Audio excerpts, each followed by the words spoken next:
आप सभी को करवा चौथ की बहुत बहुत शुभकामनाएं।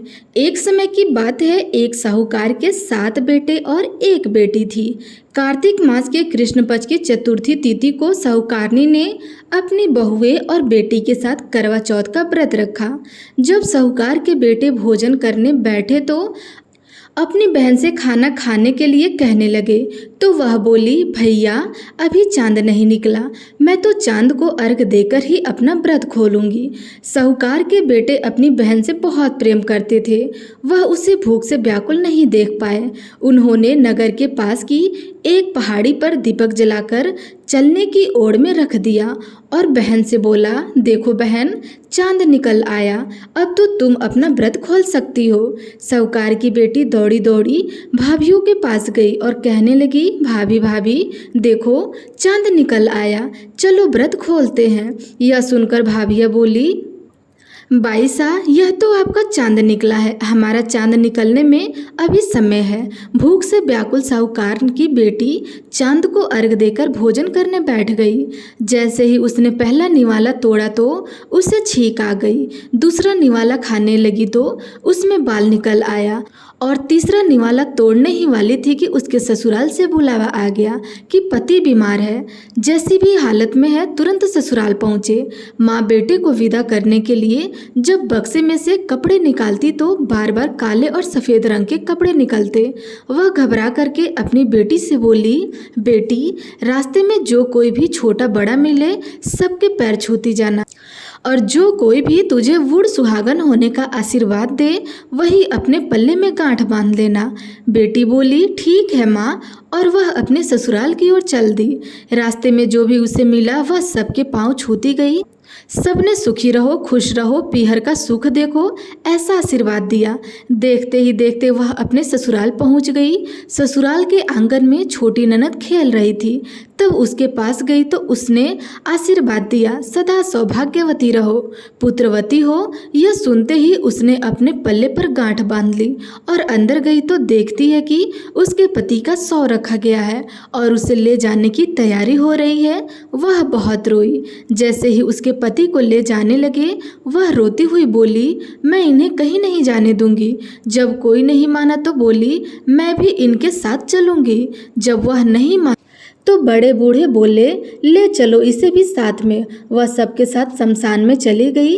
अंतिम संस्कार का समय हुआ तो बोली, इन्हें नहीं जलाने दूंगी। सभी लोग नाराज हुए और बोले, पहले तो अपने पति को खा गई, अब उसकी मिट्टी भी खराब कर रही है। लेकिन उसने किसी की नहीं सुनी और अपने पति को लेकर के बैठ गई। परिवार के बड़ों ने निर्णय लिया कि इसे यहीं रहने दो, एक झोपड़ी डलवा दो। वह उस झोपड़ी में अपने पति को लेकर रहने लगी। पति की साफ सफाई करती और उसके पास बैठी रहती थी। दिन में 2 बार उसकी छोटी ननद खाना देने आती। वह हर चौथ माता का व्रत करती, चांद को अर्घ देती और जब चौथ माता आती तो कहती, करवो ले भाई की प्यारी करवो ले, घड़ी बुखारी करवेले। वो चौथ माता से अपने पति के प्राण मांगती, लेकिन चौथ माता उसे यह कहती कि हमसे बड़ी चौथ माता आएंगी। तब उनसे अपने पति की प्राण मांगना। एक एक करके सभी चौथ आई और सभी यह कहकर चली गई कि अश्विनी की चौथ माता बोली, तुमसे कार्तिक की बड़ी चौथ माता नाराज हैं, तेरा सुहाग वही लौटा पाएंगी, तुम उनके पैर मत छोड़ना और 16 श्रृंगार का सारा सामान तैयार कर लेना।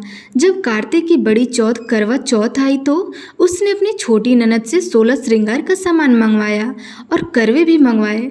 तब सास को यह पता चला तो वह बोली, पागल हो गई है, जो मांगती है दे आओ। साहूकार की बेटी ने करवा चौथ का व्रत रखा, जोत करी। जैसे कि चौथ माता प्रकट हुई तो बोली, करवे लो भाइयों की प्यारी करवे लो, घड़े बुकारी करवो ले। उसने उनके पैर पकड़ लिए और बोली, माता मेरा सुहाग वापस करो। चौथ माता बोली, तू तो बड़ी भूख है, 7 भाइयों की प्यारी बहन है, सुहाग का तेरे लिए क्या काम है। तब वो बोलती है, माता मैं आपके पैर तब तक नहीं छोड़ूंगी जब तक आप मेरा सुहाग वापस नहीं कर देती। तब चौथ माता ने एक एक करके उससे सुहाग का सारा सामान मांगा और उसने 16 श्रृंगार का सारा सामान चौथ माता को दे दिया। चौथ माता ने आंखों से काजल निकाला, नाखूनों से मेहंदी निकाली, मांग से सिंदूर निकाला और उसे करवे में घोलकर छोटी उंगली से उसके पति को छींटा दिया। छींटा देते ही उसका पति जीवित हो गया और चौथ माता जाते जाते उसकी झोपड़ी पर लात मार गई, जिससे उसकी झोपड़ी महल बन गई। उसका पति जीवित हो गया। जब छोटी ननद खाना लेकर आई तो देखा भाभी की झोपड़ी की जगह एक महल खड़ा है। ननद को देखते ही वह दौड़ी दौड़ी उनके पास आई और बोली, बाई साहब देखो आपका भाई वापस आ गया, जाओ सासू जी से कह दो गाजे बाजे से हमें लेने आए। छोटी ननद दौड़ी दौड़ी माँ के पास गई और बोली माँ भाई जिंदा हो गया। तब माँ बोली भाभी के साथ साथ तेरा भी दिमाग खराब हो गया है। तब वे बोली नहीं माँ मैंने देखा है, सच में भाई जिंदा हो गया है।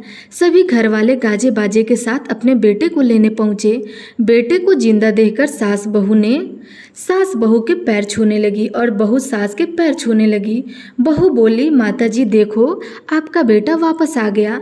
तब सास बोली बहू मैंने तो साल भर पहले ही इसे भेज दिया था, यह तो तेरे भाग्य में वापस आया है। हे चौथ माता जैसे पहले लड़की के साथ करी वैसे किसी के साथ मत करना, और जैसे बाद में उसे अमर सुहाग दिया वैसा ही इस कथा को कहते सुनते और हुंकार भरते सब पर कृपा बनाए रखना। तो प्रेम से बोलिए चौथ माता की जय।